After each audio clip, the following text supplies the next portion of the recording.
anak seorang yang membuat rasa di rokok semua orang nggak bisa beli bensin. Nggak bisa. Segitunya. Ketika gua datang, terus kemana ikannya gitu? Dia bilang dimakan kuntilanak. Ya gue juga bingung kan, nggak masuk akal, Pak.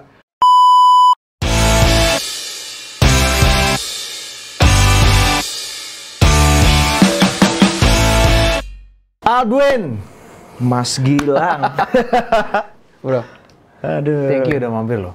Sama-sama, Pak. Senang banget gue ketemu lu. Udah lama kita nggak ketemu kan? Terakhir Udah lama, 2 tahun lalu. Iya nggak? Iya kan, 2 tahun lalu, seingat gue. Iya. Gue tuh sebenarnya pengen nanya sama lu. Apa tuh? Dari dulu. Apa? Lu kan 30 tahun aja belum kan? Belum. Berapa lu sekarang? Lu tebak deh, kira-kira gue berapa? 27. Wah, Pak. Gue kelahiran tahun 2000. 24 lu? 24. Tapi selisihnya dikit lah sama 27. Iya sih. Maksud gue gini. 24 gue. Umur lu 24 tahun. Lu bisa punya 5 pabrik kan sekarang? Iya, alhamdulillah. Dan lu punya beberapa bisnis lain kan? Iya. Gimana itu? Nggak, nih gue serius nanya nih. Aduh, lu ini siapa sih sebenarnya? Oke, jadi gue tuh ya sama lah, rakyat biasa aja. Enggak. Gue mantan musisi. Oke. Tapi memang gue lahir di keluarga pengusaha sejujurnya. Jadi memang kalau orang bilang privilege, ya gue nggak pernah denial bahwa iya gue punya privilege. Oh, I see. Cuman privilege-nya di masalah ilmu sama pendidikan mental. Oke. Kalau modal enggak. Jadi singkatnya, di keluarga gue semua yang laki-laki, dari zaman kakek gue, bokap gue sampai ke gue, semua anak laki-laki di umur 17 tahun itu udah di stop semua.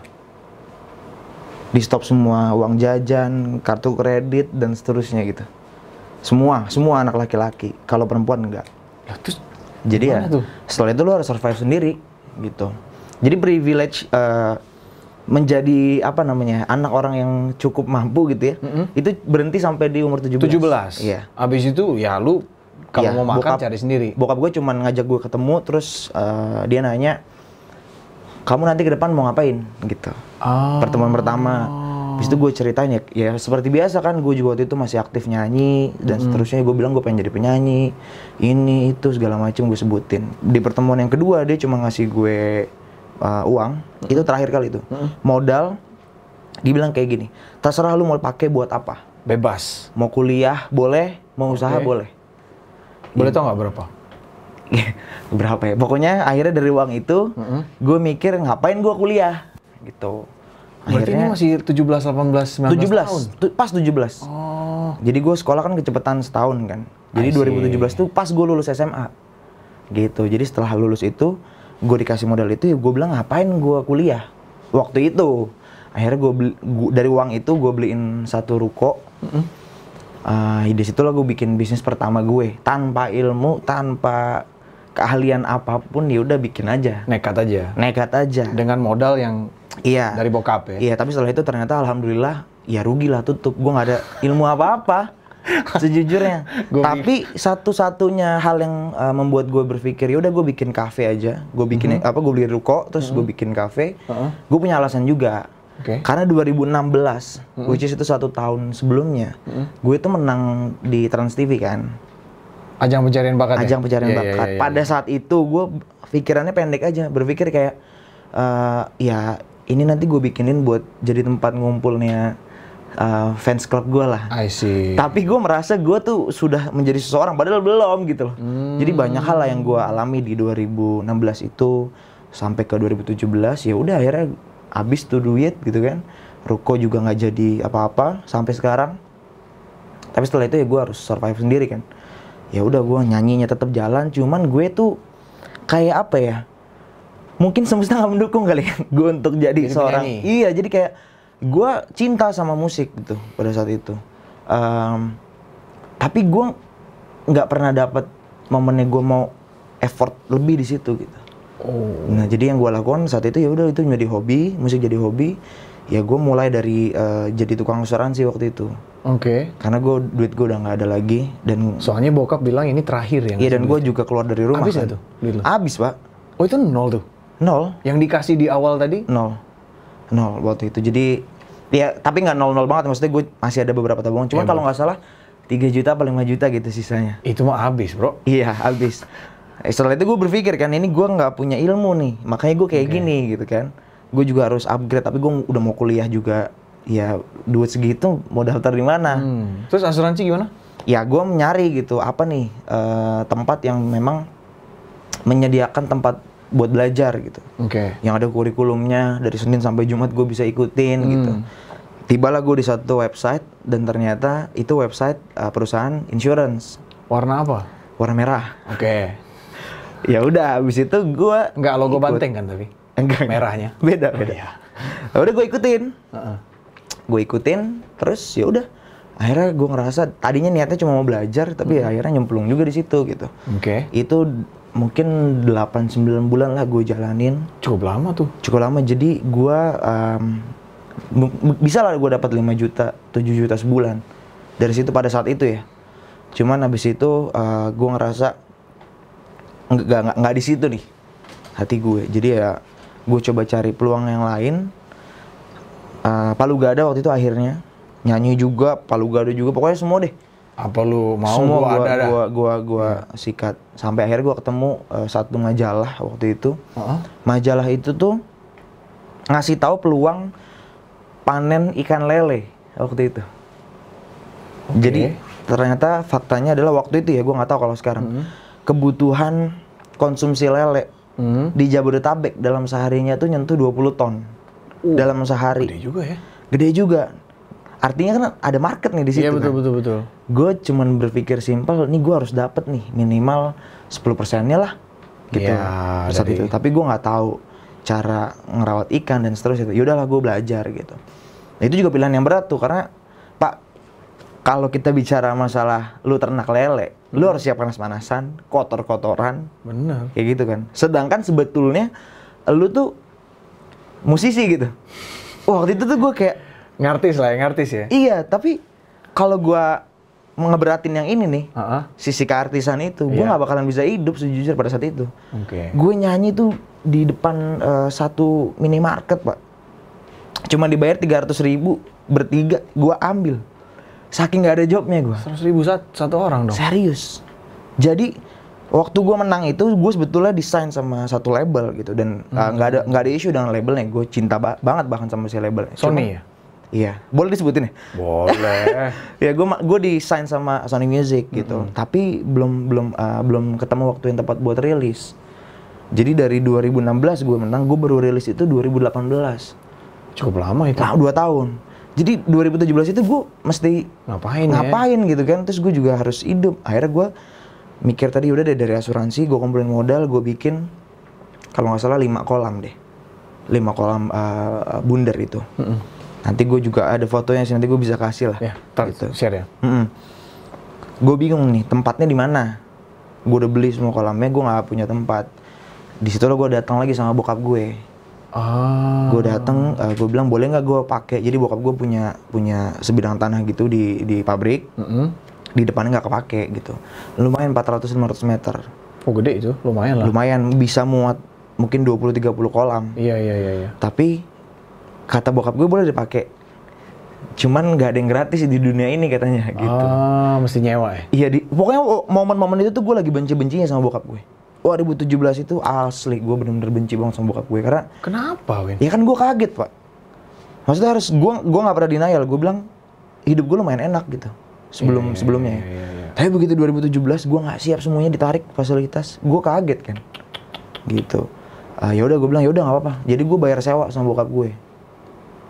Padahal itu di tempatnya dan gue anaknya gitu. Iya. Gue jalanin, ternyata alhamdulillah berkembang.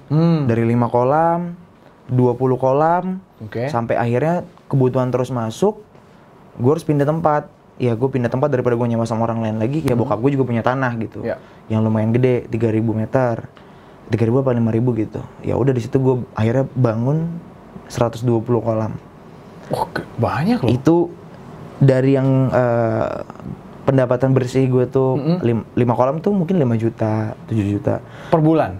Per bulan itu pada saat 120 kolam itu. Sebulan tuh gue bisa dapat 50 juta bersih, Pak. Bersih itu ya? Bersih. Berarti bukan gross enggak profit ya? Itu bersih. Karena gue net profit tuh. Iya. NPM lah, net profit margin gitu. Oh. Jadi gue bikin sendiri semuanya, pakan gue bikin sendiri. Gue mikirin gimana caranya operasional bisa gue tekan lah. Kayak gitu. Pakan bikin sendiri maksudnya nggak beli ya? Dia ada beberapa yang beli, tapi gue mix lagi dengan bahan-bahan yang lain supaya bisa menghemat kayak gitulah. Terus gue cari orang juga yang murah gitu kan, gue bisa bagi sharing juga sama dia gitu. Berapa lama tuh jalan, Win? Kurang lebih 2017 sampai 2019 mungkin ya. Oke. Itu bisnis gue cuma itu. Jadi lebih banyak duit gue dari lele daripada jadi musisi pada saat itu. Coba gue potong ya. Kan gue musisi juga ya. Oke. Maksud gue minum ya? Iya, silakan. Maksud gue gini, lu kan berarti kan ada dilemanya tuh. Pasti, Pak. Lu kan pengen banget jadi penyanyi, dalam tanda kutip rockstar lah. Iya betul. Iya kan? Tapi lu dalam tanda kutip menyerah gitu ya, karena lu menganggap kayaknya gua nggak akan bisa survive nih kalau gua fokus ke musik nih. Iya. Akhirnya lu memilih untuk bikin bisnis yang notabene kan itu jauh banget dari musisi. Pada saat itu, ini kan kita bicara di tahun-tahun itu ya. Tahun-tahun itu ya. Gue nggak give up sebenarnya. Oh, belum ya. Memang tidak. Justru gue berpikir gimana caranya gue bisa menghasilkan uang supaya gue bisa modalin Tetep ya. karir musik gue pada saat itu. Menurut lu itu egois gak sih? I don't know, tapi itu yang gue lakukan. Jadi ya memang gue bisnis gue bikin tadi tuh kolam lele, terus gue juga jualan palu gada juga. Tujuannya untuk musik justru. Tujuannya untuk musik. Oke, I see. Oke, gue ngerti Gitu. sekarang. Pada saat itu. Oke, terus jadi dong lelenya. Jadi 2019, tapi ya nggak bakalan semudah itu kan kalau kita bangun bisnis. Dan ternyata alhamdulillah gue ketipu. Jadi 1 juta ekor, lu bayangin 1 juta ekor loh.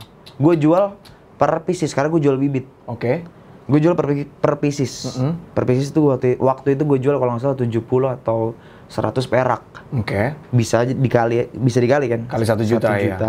Lumayan tuh duit, tapi ternyata 100 perak kali 1 juta dong. Berarti. iya. Sekitar segitu. Iya, 100 juta dong. Enggak 1 juta 10 kali juta ya? 1 M kan? 1 M. Bener gak? Astaga, ya bener. Bener ya kalau nggak Bener salah. nggak? Nanti ya, maaf kalau salah di komen. Iya. Pokoknya 1 juta ekor itu gue inget banget jumlah pastinya. Itu mati semua. Tapi nggak ada ikannya di kolam. Hah? Paham nggak? Ya jadi dia gue ketipu lah. Ikannya mati. Karyawan gue bilang mati. Tapi bangkainya nggak ada. Bangkainya nggak ada. Gitu. Dan ketika gue datang, terus kemana ikannya gitu? Dia bilang dimakan kuntilanak. Ya gue juga bingung kan, nggak masuk akal, Pak. No way, man. Sejak Serius? kapan kuntilanak makan Gitu juga gue nggak tahu. lele ya? Gue juga nggak tahu, tapi ya setelah itu udah habis. Astagfirullahaladzim, bro. Dan ya gue ngulang lagi karena bener-bener ya habis-habisan. Gue juga maksudnya ke vendor juga harus bayar dan seterusnya. Jadi gue ngutang sebetulnya untuk pakan segala macam itu. Gue tuh ngutang. Kalau udah panen baru masuk duit tuh, baru gue bayar. Oh, berarti ini dulu ya. Pada saat barang dulu ya. rugi itu kan ya mau nggak mau akhirnya mantap jadinya makan tabungan kan.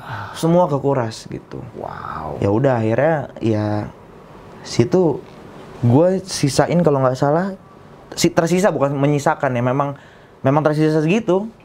Gue cuman megang uang 2.500.000 waktu itu 2019 terakhir tuh. Ya udah dari situ gue mikir gue nggak bisa nyerah gitu kan. Cuman ya dari situ gue belajar lah. Akhirnya gue mulai belajar yang lain, mulai belajar finance, seterusnya semua. Nambah ilmu lah ya. Nambah ilmu sampai akhirnya ketemu sama yang sekarang jadi istri gue gitu kan. Dulunya tuh partner kita sebenarnya. Partner bisnis. Iya, dia yang ngatur semuanya. Lele itu. Iya, dia bantuin gue pada saat yang lele itu. Oh. Cuman memang dia juga, ya gue udah kenal udah lama. Dia juga dari keluarga legend kan. Boleh gue sebut gak sih? Boleh. Bini gue tuh cucunya Murikus Plus. Iya. Jadi keluarga legend gitu. Cuman dia dari dulu memang nggak pengen menjadi musisi. Kalau dia dari dulu. Gue kenal 2017. Ya waktu itu kita pacaran lah gitu. Cuman pacarannya ya buat bisnis gitu. Paham ya? Buat bisnis. Ya jadi partner lah sebetulnya. Iya. Oh, partner jadi lu yang jatuh cinta gitu. Atau partner dulu? Partner dulu. Gue kenal dulu sama dia. Kita deket dulu. Oke. Terus akhirnya gue ngeliat dia punya capability di bisnis. gue ngajak lu mau nggak bantuin gue gitu. Iya sih. Baru cinlok kayak gitulah. Ya, oke. Dia akhirnya bantuin gue tuh di situ. Ya udah, jadi ada motivasi juga kan gue. Ya udah pas rugi itu gue datang ke bokap gue, terus bokap gue kayak, ya lu urusin Sendiri lah. urusan lu sendiri lah gitu. Jadi kalau tadi lu tanya gue siapa, ya itu gue gitu. Gue orang biasa aja, cuman mungkin gue punya apa ya? Gue punya privilege ilmu atau mental yang dari kecil itu gue udah dilatih sama bokap gue gitu. Tapi pada akhirnya gue juga harus survive sendiri. Jadi gue nggak semudah kayak nih ya bokap gue punya bisnis terus gue tinggal terusin, nggak gitu caranya.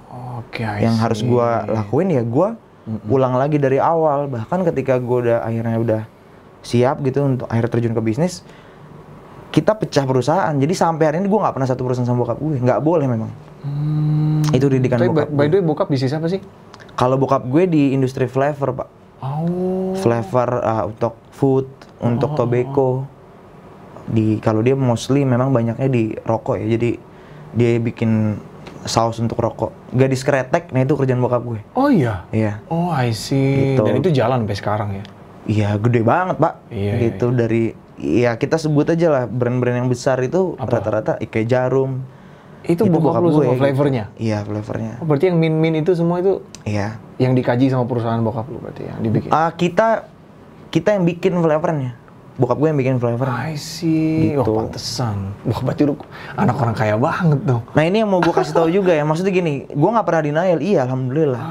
Cuman gue selalu bilang di mana-mana bahwa jadi anak orang, kalau jadi anak orang kaya itu gampang. Pokoknya asal bapak emaknya kaya, lahir otomatis jadi anak orang kaya. Gitu. Tapi buat gue jadi anak orang kaya yang bisa mempertahankan dan terus membesarkan apa yang sudah bokap kita bangun tuh nggak gampang gitu. Susah. Iya, jadi ya sama. Gue juga. Tapi sorry ya, maksudnya gini.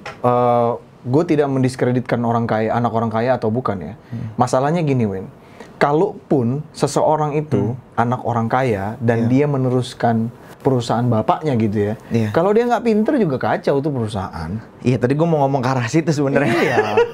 Ya, kayak gitu lah. Percuma juga. Iya. Maksudnya kalau lu nggak ngerti keuangan, lu nggak ngerti how to manage orang, gimana cara driving ke depan, nah percuma sama juga. Sama aja.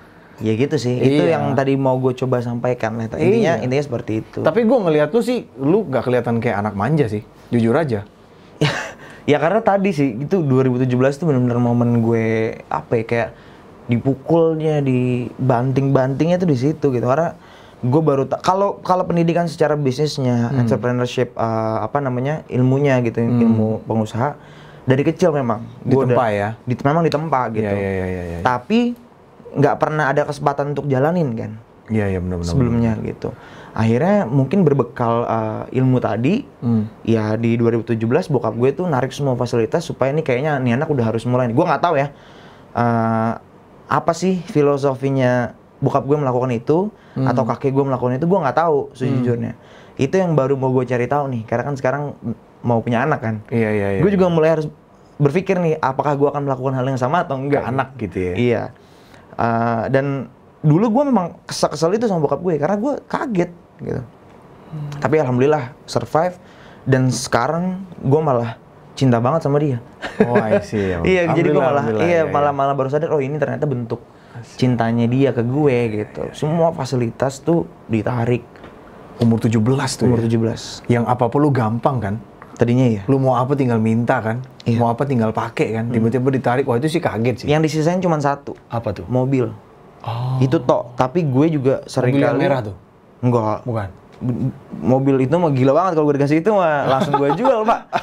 Enggak lah, dulu ada mobil inilah city car gitu lah. Terus gue sering banget jalan ke rumah pacar gue waktu itu. Itu jalan kaki akhirnya, karena gue nggak bisa ngisi bensin, percuma aja. Sampai segitunya ya? Segitunya, Pak. Bahkan gue pernah cuman di kantong gue pokoknya cuma ada 2.000, 5.000 rupiah. Anak seorang yang membuat rasa di rokok semua orang nggak bisa beli bensin. Nggak bisa. Segitunya. Sedangkan gue ngeliat adik gue, wah, itu yang bikin gue kesel, paham? Kenapa adik lu? Adik gue tuh perempuan. Oke. Oh beda ya. Bokap gue ke adik gue, wah itu luar biasa. Apapun juga soalnya cewek. Betul. Jadi makanya waktu itu lu bisa bayangin lah betapa keselnya gue waktu itu ya. Sama bokap. Iya, cuman ternyata di keselnya gue itu, ya gue yakin gue bisa berpikir seperti itu juga karena didikan yang dulu ya. Iya. Itu yang membuat gue harus bisa hidup sendiri nih gitu. Ya udah dari rela itu, gue terus cari hal yang bisa gue lakukan. Akhirnya gue ada uang, gue coba sama lah intinya gue coba bikin bisnis yang baru, tapi gue sisihkan buat latihan band waktu itu gitu. Masih ya? Gue nggak pernah reda sebetulnya. Berarti secinta itu lo sama dunia menyanyi ya? Sebetulnya ya, gitu. Salah bikin lagu lah sama gue lah yuk. Ya udah dari Lele itu akhirnya gue coba bangun lagi jualan palu gada sampai akhirnya jatuh bangun lah pada saat itu. Semua bisnis gue coba gitu, semua gue ikut MLM iya ikut, semualah yang bisa menghasilkan uang gitu. Sampai akhirnya gue tertarik sama industri herbal kan. Gue ngeliat anak-anak muda masih jarang nih yang nyentuh ranah ini gitu. Oke. Dan gue rasa gue punya passion di situ. Gue suka baca buku tanaman-tanaman obat gitu. I see. Dari dulu memang gue suka gitu. Terus gue suka ngeliat, nih Indonesia kan kaya nih negaranya nih sumber daya alamnya. Tapi kenapa yang baru diproses menjadi produk-produk herbal tuh masih sedikit ya? Tapi kan lu masih muda banget Win waktu itu. Gue suka ngulik aja, gue suka lihat data, Itu baca majalah Win. kayak gitu. Pembedanya lu sama yang lain tuh itu. Lu di usia muda, lu suka baca, suka belajar. Tapi menurut gue itu harus dijadikan kebiasaan gak sih? Maksud gue itu yang kurang tapi kan, nggak daya semuanya. bacanya. Ya oke Nggak lah. semuanya, Iya ya. betul. Makanya Terus.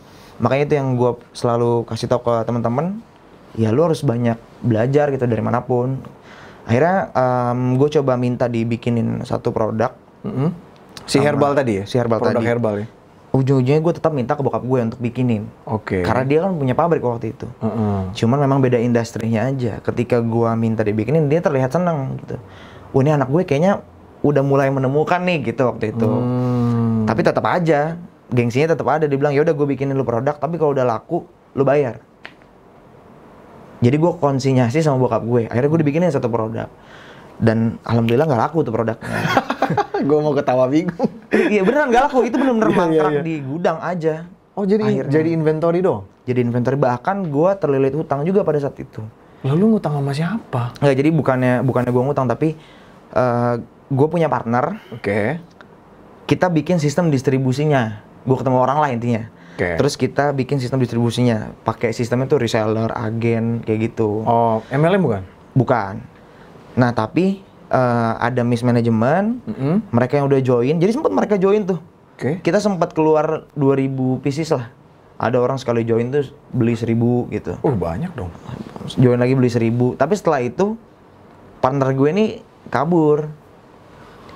Nah dia bilang sama orang-orang yang udah join ini, dia bilang yang sama orang-orang yang udah join ini bahwa tenang aja kalau produk lu nggak laku nanti di buyback, dibalikin duitnya gitu. Sama lu, dia yang ngomong. Sama gue, tapi dia yang ngomong, habis itu tapi dia cabut gitu. Ya akhirnya udah, ya begitu gitu keadaannya. Ya udah, gue jalanin aja, gue jalanin. Waktu itu umur gue 2019 tahun, Pak. Iya, Gue harus bayar utang 250 juta. Orang lagi kuliah bro, umur segitu. Iya, gue harus nanggung utang 250 juta harus gue. Gimana tuh? Terus gimana lu ngelunasinnya? Ya nggak tahu, cuman gue dari dulu tuh positive vibes aja, jadi udahlah pasti dibantu deh gitu. Walaupun waktu itu juga belum agamis banget ya, maksudnya belum ngejalanin bahkan, cuman gue percaya itu gitu. Sampai akhirnya ya gue terus cari produk-produk apa, misal tumbuhan apa, bahkan sampai ada tanaman daun binahong gue jual, semualah. Potensi-potensi herbal ini gua maksimalkan. Karena Indonesia tuh kaya banget. Indonesia tuh dijuluki negara biodiversity, Pak. 9.600 jenis tanaman obat itu tumbuhnya di Indonesia. Tapi baru 20% yang dimaksimalkan gitu. Gue cuman berpikir ke sana aja.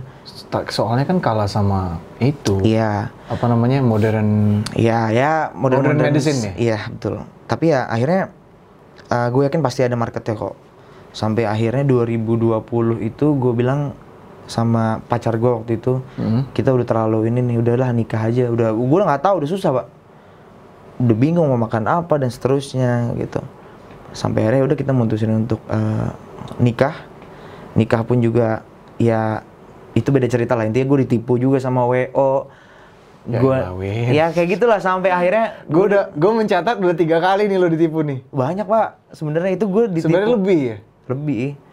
Jadi pada saat yang drop itu, yang herbal itu nggak laku, gue bilang sama pacar gue, ya udah kita kayak nikah aja deh. Udah. Pacar lu mau aja. Itulah hebatnya dia, makanya gue nikahin gitu. I see. Gue kasarannya ngelamar dia pada saat gue cuma punya tabungan 5 juta. Dan dia seorang cucunya legend. Iya, Dan dia lulusan kampus di Jakarta loh. Dia anak Mustopo. Oke. S1 udah keterima di Prambors kalau gue nggak salah. Tapi gue cuma bilang, udahlah lu nggak usah kerja, lu temenin gue aja, lu mau gaji berapa sih gitu. Pada saat itu gue nggak megang duit. Cuma dia mau nemenin gue, Pak. Akhirnya itu dia nemenin gue, nggak kerja sama sekali. Jadi sumber penghasilannya dari gue aja gitu. Tahu nggak dia lu cuma 5 juta waktu itu? Tahu, gue terbuka sama dia. Gokil. Justru duit gue bisa kayak sekarang nih, maksudnya alhamdulillah di posisi seperti ini karena semua keuangan diatur sama dia. Kalau itu sama gue sendiri mungkin gue udah nggak tahu deh habisnya kemana gitu. Tapi lu tipe yang gitu ya, duit semua dikasih ke istri ya? Iya karena gue nggak bisa. Gue nggak bisa manage keuangan gue gitu. Gue nggak bisa manage. Nah akhirnya dia mengiyakan dan kita harus melakukan effort dong. Iya. Waktu itu gue belum redup banget lah namanya waktu itu. Oh masih Gue Alvin. datengin ke WO apa segala macam, terus mereka mau kerja sama gitu. Jadi gue dikasih paket murah untuk nikah. Gue bilang bisa nggak gue bayarnya kalau gue lagi ada duit, gue bilang. Gue nyicil jadinya. Oh bisa gitu. Ya udah gue ada 10 juta gue kasih sampai akhirnya lunas. Apa yang gue lakukan? Ya tadi Palu Gada itu. Jadi gue ngambil produk herbal dari mana, gue jual di Facebook, gue jual di Tokopedia gitu. Rajin gitu banget ya? Iya, kalau nggak gimana? Sampai akhirnya lunas, singkat cerita. 2020 itu lunas. Kita bisa membayar dream weddingnya kita. Outdoor, bagus pokoknya. Gue nggak mikir ke depannya mau kayak gimana, pokoknya gue yakin nikah, abis nikah pasti Allah bukain pintu rezeki. Gue cuma mikir gitu doang. Dan ternyata lunas. Rencana kita nikah tuh bulan April 2020. April 2020. Januari ternyata gue ditipu sama satu WO yang ini viral kok beritanya. WO ini nipu gue lupa 70 atau 100 pasangan gitu. Tapi yang baru lunas, iya. Ini viral di mana-mana kok. Ada WO di Depok lah. Nanti lu cari aja kasusnya. Sebut aja WO-nya siapa? Nggak apa-apa ya, udah masuk penjara juga sih. Iya. WO-nya Pandamanda namanya. Yang di Depok. Oh ya ampun. Itu gue udah lunas. Raib Pak. Gone semua? Gone, itu di bulan Januari. Gue nikah bulan April. Astaga. Jadi ya bingung juga mau gimana. Sisa tempatnya doang, jadi tempatnya gue misah. Untungnya ya? Untungnya, tapi semua habis. Dan nggak ada nggak ada uang yang kembali gitu. Nggak bisa. Ya orang yang masuk penjara kan? Orang masuk penjara dan setelah masuk penjara, dilihat asetnya. Nggak ada, asetnya juga mau, apa yang mau diambil gitu. Jadi ya udah. Mana tuh duit-duit ya sama dia? I don't know lah, tapi itu yang terjadi. Akhirnya gue cuman udah pasrah aja. Kita pasti bisa kok, gue bilang gitu. Siapa yang gue datengin? Nangis nggak calon bini lo? Enggak, kita nggak pernah kayak gitu sih. Kita yakin setiap ujian tuh pasti bisa dilalui. Gokil. Dari dulu. Makanya gue cocok sama dia gitu kan. Iya. Wah, walaupun kayak harus melewati pacaran itu dulu. bukan hal yang mudah loh, Win. Jujur aja. Iya iyalah Pak, kan bulan April. Duit lu ngepas. Iya. Terus lu usaha mati-matian nyicil buat lunasin, ya kan? Tiba-tiba ditipu. Lu mau gue mention gak berapa jumlah ketipunya? Boleh. Pada saat itu gue ketipu 150 juta. Buat gue yang punya penghasilan waktu itu cuma berapa, itu gede banget Pak. Iyalah. 150 juta. Ya walaupun nggak kayak orang-orang yang nikah sampai 200 juta, 300 juta. Ya. Tapi itu gede banget buat gue pada saat itu. Orang bobotnya beda-beda. Iya, akhirnya gue datang lah ke bokap gue.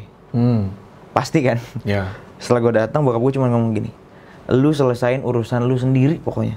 Oh. Dia nggak ngeluarin uang sepeser pun. Astaga. Padahal anaknya ketipu. Dan anaknya mau nikah. Gitu. Udah gue nikah muda banget, 20. Kalau bini gue 3 tahun di atas gue kan. Oh, lebih tua ya. Udah gue nikah kayak orang nekat, umur 20-an berarti. 19 gue nyiapin 20 kan, gue Januari 20 gitu, pas 20. Terus nggak disupport sama orang tua, ketipu pula gitu kan. Akhirnya ya udah. Gue udah give up, bisnis gue nggak tahu mau jualan apa lagi, gue udah nggak tahu apapun pokoknya. Gue udah serahin semuanya. Akhirnya gue ngaji tuh di situ. Di situ lah momennya gue belajar ngaji, tapi waktu itu kayaknya salah belajar lah gitu. Itu gue kencang banget pada saat itu tuh. Kencang banget. Terus yang terjadi adalah gua dikasih tahu sama guru gua, mantan guru gua pada saat itu.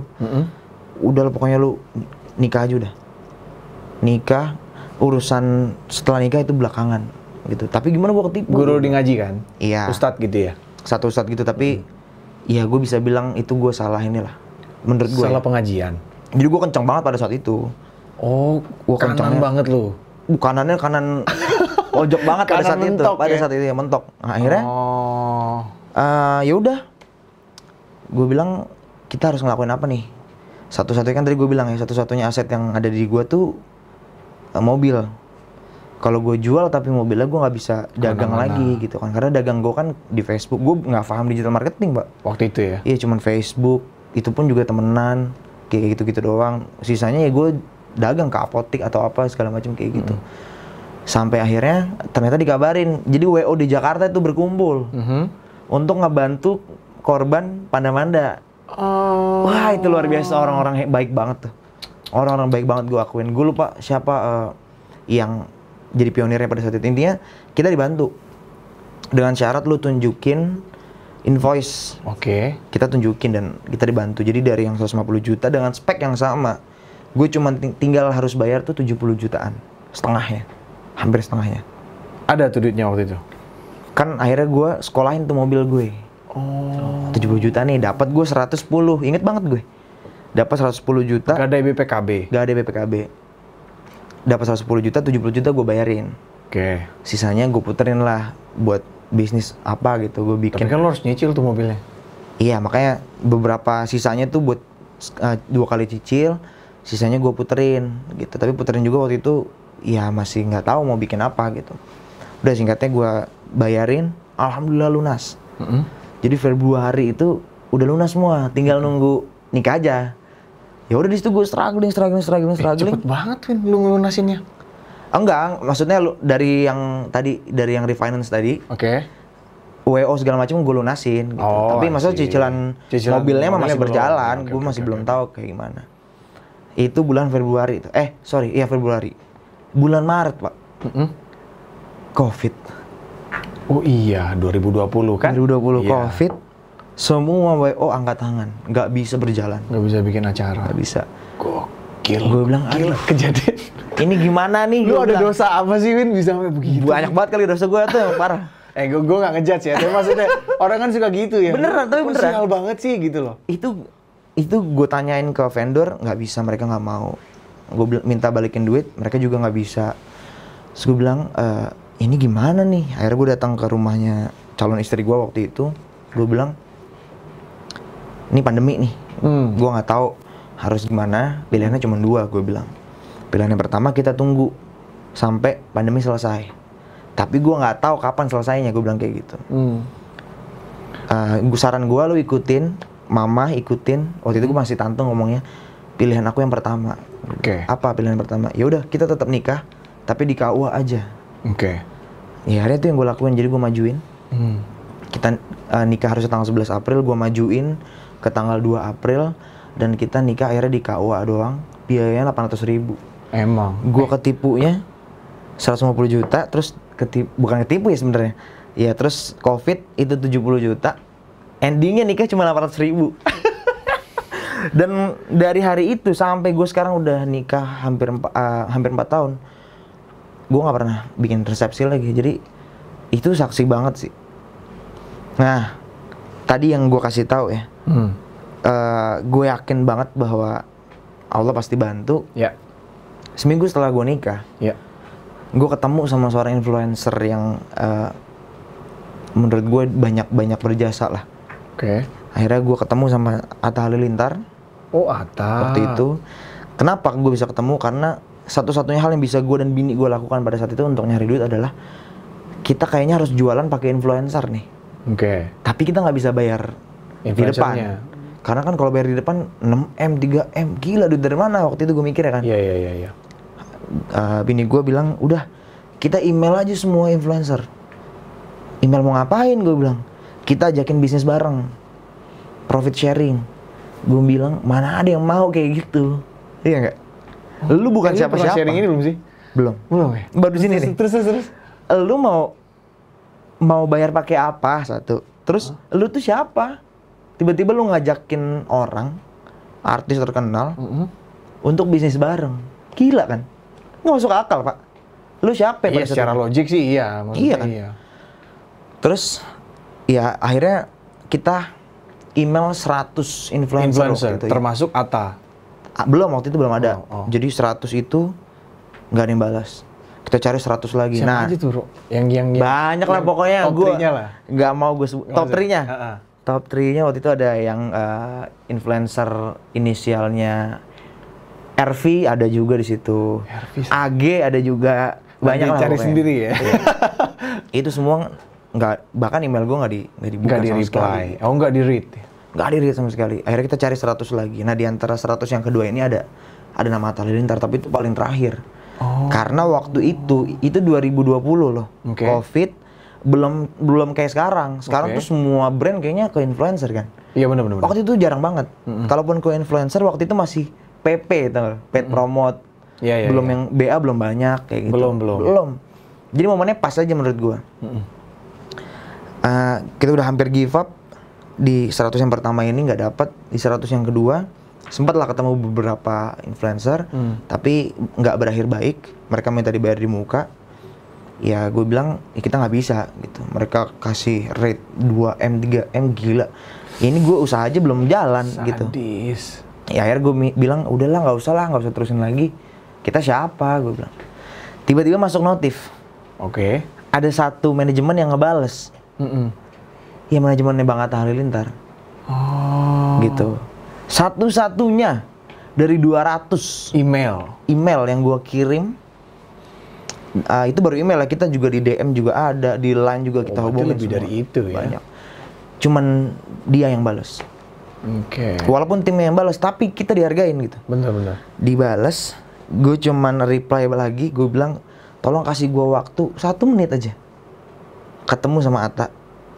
Setelah itu urusan kalian lah. Mau terima boleh, enggak juga nggak apa-apa. Gue bilang gitu. Dia bilang, nanti ya ketemu Bang Attanya, ketemu kita dulu. Manajemennya nih, timnya. Ya, Ketemulah dengan timnya. Gue juga nggak tahu waktu itu mau ngapain, mau bikin produk apa, gue nggak tahu. Intinya gue cuma belaga gila, gue bilang, pokoknya gue butuh influencer ini, butuh kalian ini, buat brandingnya. Produknya gue yang support. Karena gue tadi masih ada sisa modal dari duit mobil itu kan. Gue tinggal maklon aja ke orang atau ke bokap gue. Habis itu ya udah, nanti biaya marketingnya segala macam kan nol jadinya karena mereka udah punya market kan. Gue jelasin konsepnya, nanti kita profit sharing ya. Produknya gue yang support, kalian tinggal jualan aja. Atau kalaupun kalian butuh kita ada di tim penjualan, kita malah lebih senang lagi. Tapi brandnya jadi punya berdua ya, gue bilang gitu. Oke, timnya sampein. Gak lama dari itu akhirnya kita dikasih kesempatan untuk ketemu sama Bang Atta. Gue ketemu sama Atta dan gue bilang tadi sesuai janji gue cuma butuh waktu 1-5 menit. Gitu. Ya akhirnya gue cuma ngasih pilihan, gue lupa ya waktu itu gue ngomong apa, tapi seingat gue lu mau nggak nemenin gue ngasih manfaat ke seluruh orang di Indonesia, gue cuma bilang gitu. Terus oke ayo gitu. Produknya apa by the way? Awalnya kita nggak tahu produknya. Jadi gue ketemu nih kayak gini nih. Gak ada produk? Dalam keadaan gue nggak tahu mau jualan apa. Gue cuma ngajakin doang. Mau nggak mau, oke. Terus apa? Ya nanti dulu belakangan. Gue mikir dulu. Tapi gue cuma ketemu kayak gini, gue bilang mau nggak ikut gue ngasih manfaat ke seluruh masyarakat Indonesia. Ayo mau, oke. Setelah itu baru gue mikir. Apa nih yang mau dijual? Apa yang mau jual? Tadinya kita mau bikin pomade lah, mau bikin perfume lah, semua. Tiba-tiba Atta sakit. Covid waktu itu kan. Sakit. Gue inget bahwa gue punya produk yang, inget gak tadi gue bilang? Herbal. Ada produk yang gak laku. Oh iya, yang tadi. Iya, yang jadi inventory doang. Iya. Gue gak ada niat apa-apa. Gue cuma ngasih karena gue percaya sama itu produk. Madu itu sebenarnya produk madu. Tapi ada ekstrak herbalnya segala macem. Gue cuma percaya sama itu produk itu bagus. Dan gue kasih Atta aja. Maksudnya iya buat lu minum, bukan buat sampel, enggak buat ya? Diminum. Ternyata dia suka. Itu. Gokil. Jadi kayak udah Masya Allah gitu kan. Makanya gue kayak gak punya reason buat gue kayaknya harus tobat nih. Karena sebaik itu Tuhan sama gue. Jadi barang yang lu anggap udah dead wood lah ibaratnya ya? Itu berapa tahun setelahnya baru bermanfaat. Bro, tapi belum expired dong. Di boxnya tuh udah expired. Di boxnya, tapi kan kita yang bikin. Jadi kita tahu bahwa itu tuh sebetulnya Masih aturan oke. aja. Oh. Masih oke. Dia minum cocok, sekeluarganya dikasih juga cocok. Rupanya Atta Halilintar itu sekeluarga mereka konsumsi herbal. Pas banget. Dan dikabarin bahwa udah ini produk ini aja. Wah iya juga ya, nggak pakai lama dalam waktu 2 minggu dengan desain yang seadanya. Kita gas tuh bisnis. Sadis. Pada saat ketemu lagi gue cuman bilang berapa targetnya, gue bilang gitu kan. Dengan followers lo yang waktu itu dia YouTuber sampai sekarang kan memang YouTuber Iya, terbesar subscribers. 27 juta kalau nggak salah. Iya, dia mau gila sih dia. Belum nikah waktu sama Aurel. Kita mau memperkirakan bisalah 10.000 botol kejual dalam waktu 1 tahun. Karena agak pricey, memang kita pricey lah ya, Atta Halilintar bro gitu. Iya. Kita nggak boleh ngerusak brandnya kan. Iya benar-benar. Kita jual tuh 169.000 per botol. Oke. Jadi Berapa cukup berapa 250 mili? gram. Oh, gram. Iya. Ya itu mahal lah gitu. Apalagi lagi Covid juga pula kan. 10.000 botol yang harusnya dalam waktu 1 tahun habis. Ini habis dalam waktu 1 minggu, Pak. Itulah momen titik baliknya gua sebetulnya. Barengan sama dia. Jadi kita akhirnya kesepakatannya kita bikin company bareng. Brand itu punya kita berdua gitu. Apa sih namanya? Rahasia Orang Hebat, Roh. Gitu ya. Alhamdulillah sampai kita jadi souvenir pernikahannya Atta Halilintar kan. Iya benar-benar. Sama Aurel. Ya wis tuh dari situ lah kenal banyak orang, minta dibikin produk, jadilah pabrik. Itu revenue-nya berapa tuh? 10.000 botol. Iya segitu. Kira-kiranya. Iya, 6 digit nyampe nggak? Nyampe. Iya nyampe ya. 6 digit kan? Sekitar segituan lah. Ya udah, akhirnya di situlah momennya. Cuman gue bilang, itulah titik balik kehidupan lu sampai hari ini ya. Iya, alhamdulillah. Sampai lu akhirnya punya pabrik ada 5 sekarang. Iya. Terus lu ngebangun brand-brand Iya, lain. jadi awalnya gue bikinin itu doang konsepnya, terus kenal banyak orang yang akhirnya minta dibikin. Karena gue waktu itu kemampuan gue cuma ngonsepin produk. Waktu itu belum punya. Iya, belum punya tim produksi. Ngonsepin produk, gue tahu nih akan bikin yang seperti apa. Produksinya gue bayar ke bokap gue, maklon lah kasarannya. Maklonnya ke bokap gue gitu.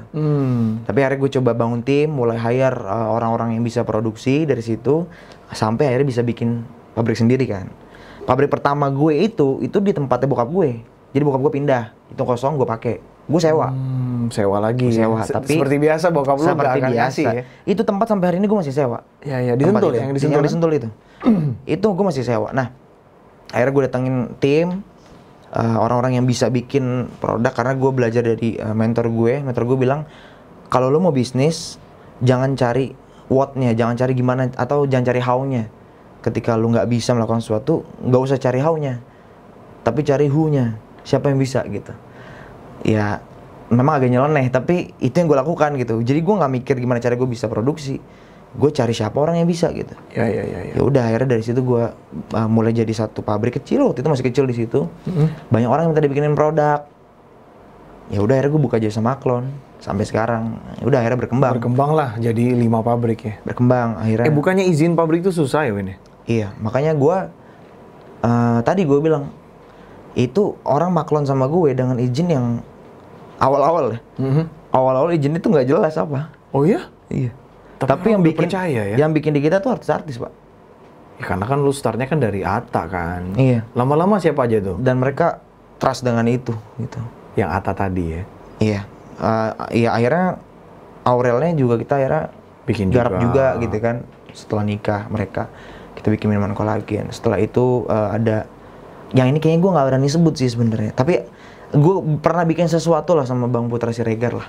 Oke. Brandnya nggak usah lah karena terlalu ini lah. Pernah kita bikin sesuatu dan lumayan juga. Terus juga setelah itu kenal brand-brand yang lain yang besar. Kenal dari situ semua. Dengan keadaan kita nggak punya izinnya masih belum jadi gitu. Tapi mereka trust. Akhirnya kita lakukan, kita ngonsepin awal-awal ya kita coba bikinnya di pabrik lain, tapi semua formulasinya dari kita gitu. Karena pabrik gue udah pabrik pertama dan ngerjainnya tuh herbal. Jadi gue nggak bisa ngerjain kosmetik kan. Tapi banyak juga yang minta kosmetik. Akhirnya kita formulasi aja. Awalnya nih bisa jadi 5 tadi. Jadi herbal itu ada 2. Terus ada yang satu pangan fungsional gitu kayak minuman kolagen, itu kita juga ada. Tapi semuanya di satu tempat yang sama, di Sentul semua. Terus tiba-tiba ada permintaan kosmetik, sayang nih leadnya kan, ya, kita ambil aja. Tapi gue formulasi di Sentul, bikinnya di pabrik orang. Oh. Jadi apa jembatan aja. Lama-lama gue mikir, kayaknya kita harus masuk juga ke kosmetik. Tapi kalau gue bikin pabrik lama. Oh iya kan? Iya. Belum izinnya ulang lagi. Akhirnya gue lakukan, gue akuisisi. Akuisisi pabrik orang? Akuisisi pabrik orang. Gue naruh saham di sana, makanya bisa punya 5. Mahal dong? Gitu. Ya enggak lah, pabriknya jangan lo bayangin pabrik yang luar biasa, Ya, raksasa, megang enggak. Cuman ya, kan ya aja butuh modal. Betul, ya itulah akhirnya makanya jadi 5 pabrik gitu. Nggak semuanya gue bangun sendiri intinya. Oh, jadi beberapa tuh lo akuisisi ya? Iya, yang kosmetik gue akuisisi memang. Oke. Gitu. Ya. Nah, gini, bisa nggak sih lu bilang apa yang terjadi sama lu itu karena lu beruntung atau karena Allah Subhanahu Wa Taala sayang sama lu? Wah gila, gue merinding sumpah demi Allah, gue merinding dengar pertanyaan ini karena gue sering berpikir hal yang sama. Gue pernah bilang sama tim gue bahwa kalian pernah mikir nggak sih, gue bilang kita nih kayaknya beruntung deh, gue bilang. Momennya pas aja waktu itu ketemu Atta lagi COVID, jualan produk madu. Itu gila-gilaan memang pada saat itu. Jadi gue nggak pernah komen tuh. Banyak orang yang bilang, lah lu cari keuntungan pada saat pandemi. I see. Gue untung pada saat pandemi. Itu gila-gilaan, kita signifikan banget iya pada saat pandemi gitu. Tadi kita 10.000 botol dalam waktu 1 minggu gitu. Iya, itu gokil sih. Dan setelah itu kita bikin sistem reseller dan ribuan orang yang gabung sama kita gitu. Dan laku lagi kan? Dan laku gitu. Ya walaupun akhirnya kita selesai ya tutup ya karena ada satu dan lain hal lah. Tapi itu yang gue rasakan gitu. Jadi gue berpikir apakah ini gue beruntung gitu. Sampai akhirnya gue ngerasa oh enggak, ini bukan keberuntungan gitu. Buat gue nggak ada keberuntungan itu, tetap ada yang punya nih, ada yang ngatur. Yang ngatur ya Allah Subhanahu Wa Taala, dan mungkin ini benar-benar salah satu bentuk pengingat dari Allah justru sebetulnya, ujian dari Allah bahwa yang kan selama ini gue nyari, gue nggak pernah ngejalanin secara benar-benar nih beragama. Ya akhirnya gue menganggap itu sebagai kebaikannya Allah Subhanahu Wa Taala, ngingetin gue untuk kembali dengan cara yang seperti itu gitu. Dan kapasitas diri gue, karena orang kan beda-beda gitu. Ada mungkin orang yang diuji dengan kemiskinan, dengan kesusahan. Iya, harta kan juga ujian ya. Iya, yang diuji dengan lu dikasih gitu. Gue menganggap itu sih. Buat gue keberuntungan tuh nggak ada. Karena keberuntungan itu Allah yang ngasih gitu aja kalau gue. Oke, gue setuju sih. Itu sih gue. Iya. Sorry ya, tapi itu yang gue rasain. Tapi gue setuju. Karena kan Allah Subhanahu Wa Taala kan pemilik segalanya ya. Sifat apapun itu, apa yang mau musibah kek, mau keberuntungan kek apa itu kan Dia yang kasih ya. Betul. Iya. Tapi lu termasuk orang yang kenceng sedekah dong berarti? Wah Pak, itu kan maksudnya dia doain aja lah mudah-mudahan. Di Islam kan ya, intinya kan begitu. Intinya gue baru 2 hari lalu lah gue ngobrol sama bini gue. Jadi kita memang nggak pernah nyatet pengeluaran kita. Kenapa? Karena kita nggak pengen neko-neko. Bukan neko-neko ya. Kita nggak pengen mengukur berapa banyak sih uang yang kita keluarin buat sedekah gitu, enggak. Atau misalnya kita jaga-jaga, enggak sih. Ya nikmatin hidup aja gitu. Lu tahu bahwa ini kan punya yang di atas gitu. Mau lu keep, mau lu tabung berapa miliar pun kalau waktunya hilang aja. Iya. Jadi gue sama bini gue nggak pernah ngukur buat apa segala macam. Ya udah, pokoknya setiap ada makan harus kita yang bayar. Mau lagi kere, mau lagi enggak, ya bisnis kan naik turun ya. Harus kita yang bayar pokoknya. Kita punya rasa kalau nggak kita yang bayarin tuh agak gimana gitu. Mending kita nggak usah datang. Iya. Itu yang itu tuh nggak boleh kita hitung-hitung gitu. Itu sih yang gue rasain sama bini gue. Atau apa misalnya bantu orang apa segala macem, ya udah nggak usah dipikirin bahwa tapi uangnya tinggal segini gitu. Gue nggak tahu itu part of sedekah atau enggak ya, tapi itu yang gue lakukan gitu. Maksudnya dalam keadaan sempit pun lu tetap begitu? Harus. Berarti sempat sempit kan sedekahnya? Iya, jadi kalau dulu awal-awal gaya hidup gue lebih kayak beli tas mahal apa segala macem, Sekarang enggak sih, lebih kepada ya itu banyak orang yang butuh gitu, banyak orang yang harus kita bantu, jadi ya itu yang diprioritaskan gitu sekarang. Iya. Itu sih. Menurut lu pada saat pada saat uang banyak atau pada saat uang kita masih sedikit, lebih berat mana sedekah? Dua-duanya berat kalau menurut gue. Dua-duanya berat ya? Jadi kalau kita bicara masalah itu, menurut gue sudut pandang setiap orang yang harus dibicarakan, bukan masalah hartanya. Oke. Karena yang tahu rasa lu cukup atau tidak, lu butuh atau tidak ya diri kita sendiri gitu. Iya. Jadi kalau ada pertanyaan lebih berat mana, sedekah pada saat sulit atau sedekah pada saat punya duit? Buat gue pribadi lebih susah pada saat kita punya duit. Gitu. Karena kalau lu pada saat posisi kita lagi susah, yang di otak kita apa sih? Hampir semua orang template. Nanti kalau gue udah punya duit banyak, gue akan bantu orang lain. Oke. Nyatanya, ketika kita udah punya banyak duit, lupa dengan hal yang itu. Astagfirullahaladzim. Loh, itu bener kan? Maksud gue, Jadi sering terjadi. Itu sering terjadi dan gue pun pernah mengalami itu, dan ya kadang-kadang gue juga masih berpikir kayak gitu. Makanya gue bilang ujian, Pak. Iya. Jangan lo pikir nantilah sedekahnya pas udah banyak duit. Poinnya adalah jangan nunggu sedekah. Sedekah aja. Sedekah aja. Jangan ngarepin apapun, jangan mikir lu lagi sulit, jangan mikir lu lagi kaya. Pokoknya sedekah tuh ya udah harus lu keluarin aja gitu. Kalau di Islam kan aturannya kan 2,5% kan. Iya, zakat 2,5% kayak gitu kan. Kalau pendapatan kita 1 miliar ya memang agak berasa sih dibandingkan pendapatan kita 100.000. Nah makanya, jadi maksud gue itu buat apa ya, nggak bisa diukur menurut gue. Iya, tapi banyak banget Win orang yang mikir gitu. Udahlah, buat gue aja nggak cukup sekarang. Ya karena nunggu nanti kan. Pas udah udah banyak duit, tetep aja nggak sedekah. Iya. Gue belum se-ekstrem bokap gue sih. Kalau bokap gue lebih ekstrem lagi deh. Sedekahnya? Iya, jadi dia bilang, gue pernah ngobrol, lu berani nggak? Karena gue nanya sama dia kan, gimana caranya jadi kaya? Dulu waktu masih SMP. Oke. Beliau cuma bilang, kalau lu mau jadi orang kaya, lu harus siap. Gaji lu 20 juta, sedekah lu 19 juta, siap? Nggak siap, gue mah jujur aja, gue bilang. Tapi itu yang dia lakukan. Gitu. Artinya apa ya, di sini gue cuma mau ngingetin ya, kalau buat berbuat baik, apapun keadaannya lu bisa, asalkan lu mau gitu. Tapi gue udah cerita pribadi ya, soal sedekah ini ya. Gue nggak tahu lah, ini maksudnya gue kan masih miskin ilmu ya. Jadi mungkin sekitar 5 tahunan yang lalu lah, gue itu sholat Jumat. Keadaan itu gue lagi sempit lah. Duit gue tuh terakhir di kantong itu 20.000. Iya. 20.000 ini gue mau pakai buat makan setelah sholat Jumat. Oke. Duit terakhir gue. Iya. Gue udah nggak niat ini mau ngasih, karena duit gue terakhir nih, gue nggak bisa makan nih habis ini. Iya. Nah, gue taruh aja lah di kantong. Kan kalau kita sholat Jumat kan kotak itu kan lewat. Jalan tuh. Orang dari kotak lewat lagi gue gitu.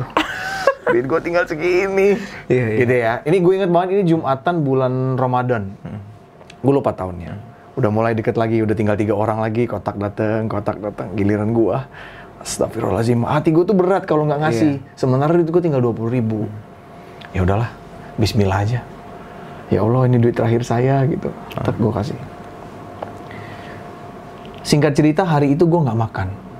Seharian tuh. Sampai malam besokannya. Karena duitnya tinggal itu kan. Oke. Ya tapi ya udahlah, gue kayak cuma minum doang. Iya. Besok pagi, tiba-tiba ada yang kasih gue THR 20 juta. Ya iya, memang itu. Gue kayak, memang begitu. Memang begitu. Jadi maksud gue, itulah keajaiban Tuhan kita gitu. Memang nggak bisa diukur pakai kalkulator manusia.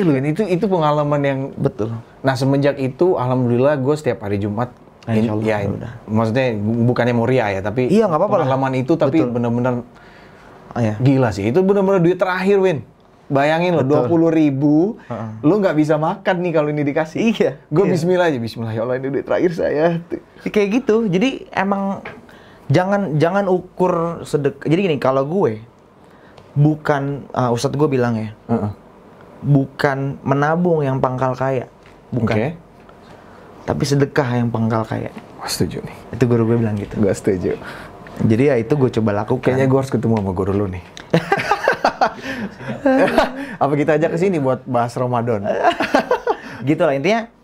itulah yang gue alami gitu kan. Gue nggak ada niatan untuk menggurui juga, tapi ya itu sih yang gue lewatin sampai akhirnya gue memutuskan. Itu kan akhirnya berjalan tuh bisnis 2020 sampai sekarang.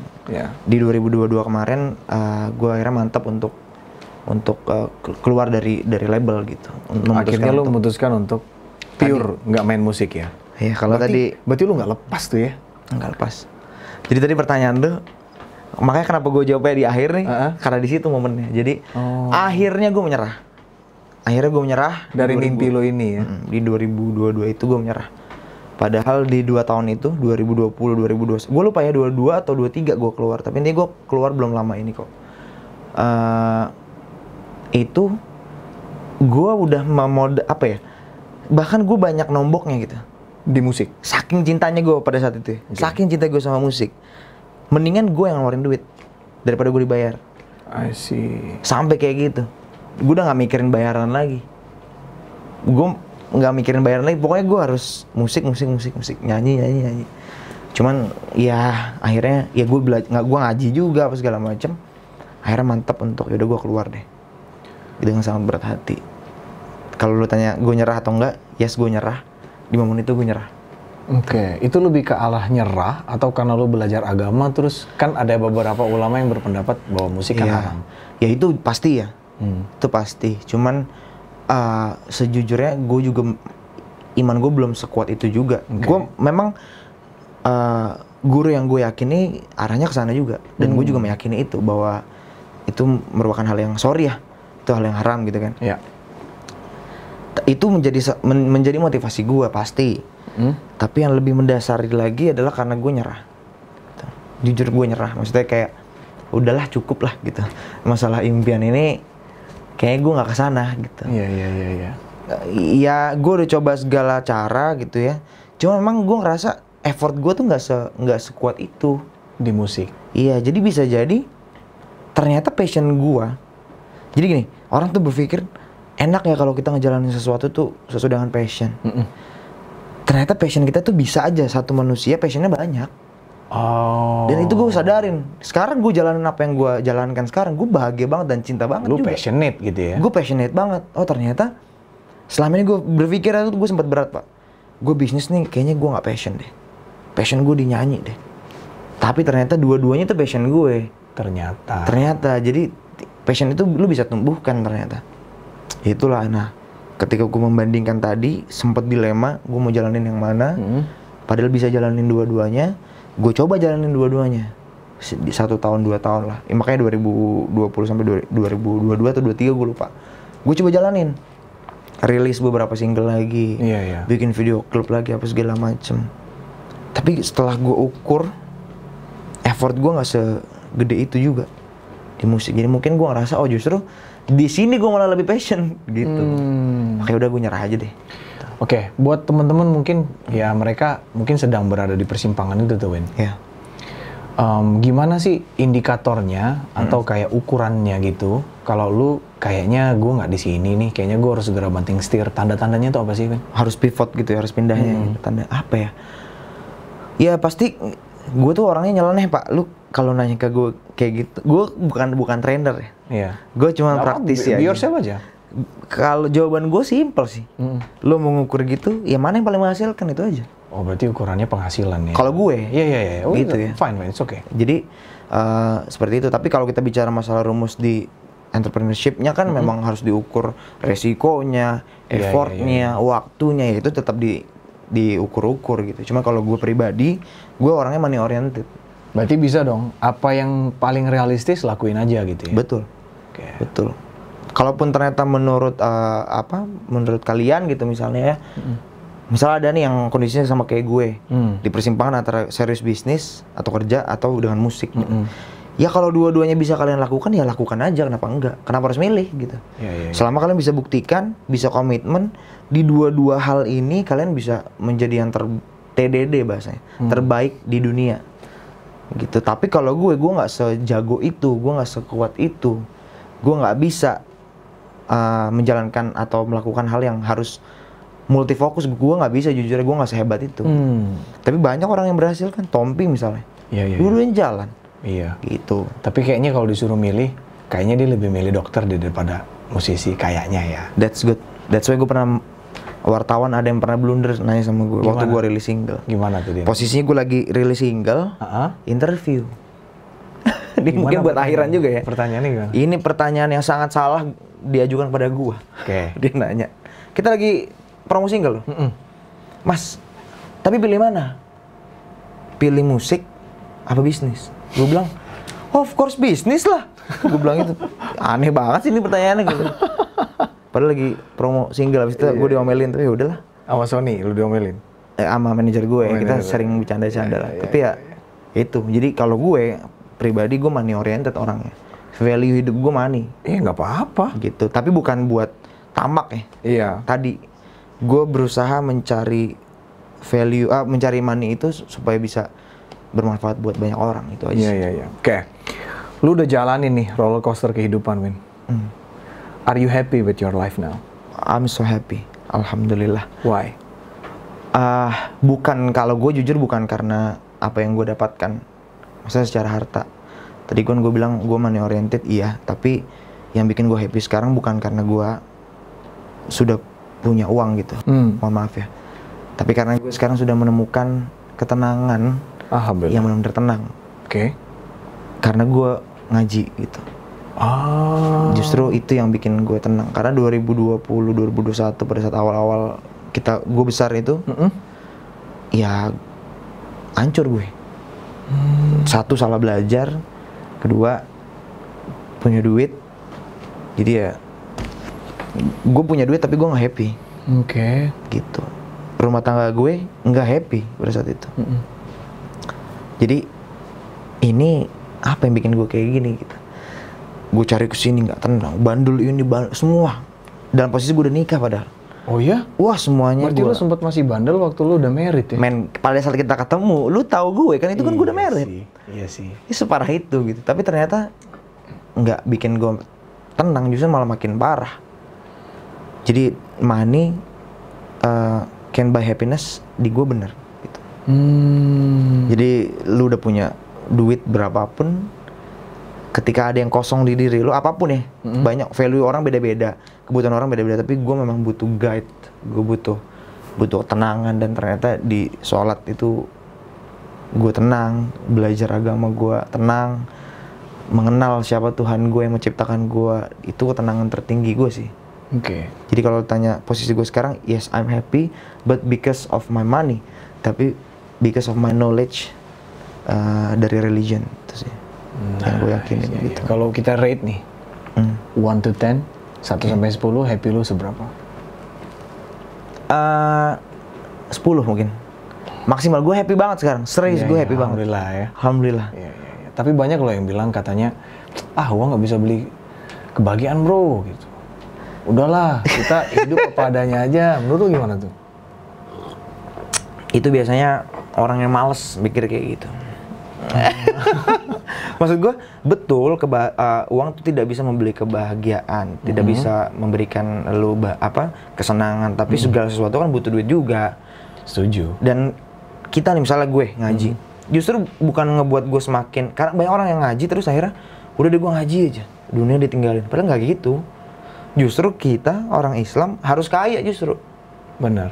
Gitu kan. Ya kita lihat sahabat-sahabat Nabi kan, Abu Bakar, semua pedagang. Semua pedagang. Iya. Zubair bin Awam, Abdurrahman bin Auf, semua orang-orang kaya gitu. Justru malah Islam tuh menyuruh kita untuk jadi kaya. Iya. Nah, sekarang motivasi gue untuk jadi jadi kaya tuh udah bukan lagi karena gue mau jadi sultan, foya-foya gitu ya. Tapi supaya bisa mengikuti jejaknya mereka gitu. Itu aja. Tapi ada ustadz kaya banget loh sekarang. Jualan rokok herbal. No comment, bro. Lu tahu nggak? Itu rokok apa sih? Rokok apa sih, bro? Rokok dosa kan? Loh, namanya apa brandnya? Dosa. Apa sih? Brandnya? Brandnya apa? Gue nggak tahu. Gue. Musik. Apa bahasa Indonesia? Dosa. Nggak, tapi gue harus diedit nih. Nggak, tapi gue serius. Tapi lu tahu? Tahu. Kaya banget, bro, ustadznya. Ya begitulah. Berarti dia sejalan dong kan, Islam harus kaya tadi. Aduh, nih pertanyaannya begini banget deh. Ya selama caranya halal, selama caranya diperbolehkan dalam syariat, nggak ada masalah. Justru itu yang terbaik. Tapi kita mesti Kalau cek. caranya nggak pas. Kalau caranya nggak pas, cara tuh bisa banyak bisnis modelnya. Sesuai nggak dengan syariat Islam? Diperbolehkan atau tidak misalnya di Islam? Barang yang dijualnya, itu juga harus dipikirin kan semua. Kalau memang itu sejalan dengan syariat, ya insya Allah itu yang terbaik gitu. Jadi harus dilihat dulu juga gitu. Nggak bisa, ya lo ustadz tapi lo, ini buat gue pribadi ya. Iya, iya. Opini lo lah. Opini gue, lo ustadz tapi lo misalnya merusak orang atau misalnya sistem bisnisnya yang kita juga nggak tahu Bukan seperti yang halal apa segala gitu macam, nggak sesuai dengan syariat Islam, ya silakan Coba. dipikirkan gitu. Tapi tolong ya, tadi konteksnya bercanda yang dan dosa Bercanda. tadi, bercanda. Kita tidak menyinggung. Itu maksudnya kan Siapapun. bahasa Inggris dan bahasa Indonesia. Rokoknya. Iya. Katanya rokok herbal sih. Ya emang tembakau bukan herbal. Iya sih. Semuanya tentang branding, Pak. Iya sih. Perception. Tapi kaya banget, bener. Ya, Iya. Untungnya gue nggak ngerokok sih, jadi gue nggak tahu rokoknya. bagus lah. Mendingan gak usah tahu lah. Mending nggak usah tahu ya. Nggak usah tahu. Oke. Terakhir bro, gue mau tutup gini. Mungkin banyak orang yang tidak terlahir di keluarga yang kaya. Iya. Mungkin dia tidak terlahir dengan knowledge yang cukup. Mungkin dia tidak terlahir dari keluarga yang fully educated gitu ya. Iya. Lu punya tips nggak buat mereka supaya bisa maju, supaya mereka bisa jadi orang sukses? Startnya dari ngapain? Cari dulu motivasinya, itu doang. Sesimpel itu. Jadi lu harus tahu lu hidup mau jadi seperti apa ke depannya. Apa yang lu harapkan, lu punya mimpi apa, ya udah kejar. Tapi untuk mengejar mimpi ini kan sulit nih. Nah, lu harus temuin sesuatu yang bisa ngejagain lu supaya bisa tetap serius dan konsisten ngejalanin semuanya demi mencapai mimpi lo. Yaitu apa? Motivasi. Jadi dapatkan motivasi. Gue pribadi, motivasi gue waktu itu kan nikah. Oke. Pada saat gue memutuskan untuk nikah, gue harus cari cara gimana caranya supaya gue bisa nikah. Oke. Tapi buat orang lain misalnya kan gue juga nggak mengkampanyekan nikah muda kan. Justru malah ya pokoknya nikah pada saat siap. Cari motivasinya. Apakah misalnya teman-teman misalnya pengen, tadi kayak gue juga, gue pengen jadi musisi yang hebat gitu. Makanya gue coba harus cari uangnya dulu. Lakukan kayak gitu, intinya cari motivasinya. Bukan dengan cara lu mendengarkan motivator, enggak. Yang tahu bagaimana cara memotivasi diri lu, apa yang memotivasi diri lu tuh diri lu sendiri gitu. Jadi sebelum itu kenalin dulu juga diri kita nih siapa sih gitu. Oke. Itu aja sih sebenarnya. Iya. Setuju. Thank you lo, Win. Udah mampir lo. Gue yang thank you lah. Kita banyak belajar banget dari lo. Enggak lah. Next time lo datang lagi ya? Insya Allah kalau lo nggak bosen. Nggak Soalnya sering-sering. gue emang malas Sering-sering datang aja. podcast tuh karena gue kalau udah dikasih kesempatan ngomong, gue panjang, Pak. Justru ini yang kita suka. Sorry ya, guys. Iya, banyak banget ilmu yang, maksudnya Alduin ini umurnya 24 tahun, dia udah punya 5 pabrik sekarang dan udah melewati naik turun kehidupan. Menurut gua di umur segitu dengan ilmunya yang sekarang menurut gua hebat. Ya, Alduin. Bro, thank you ya. See you ya.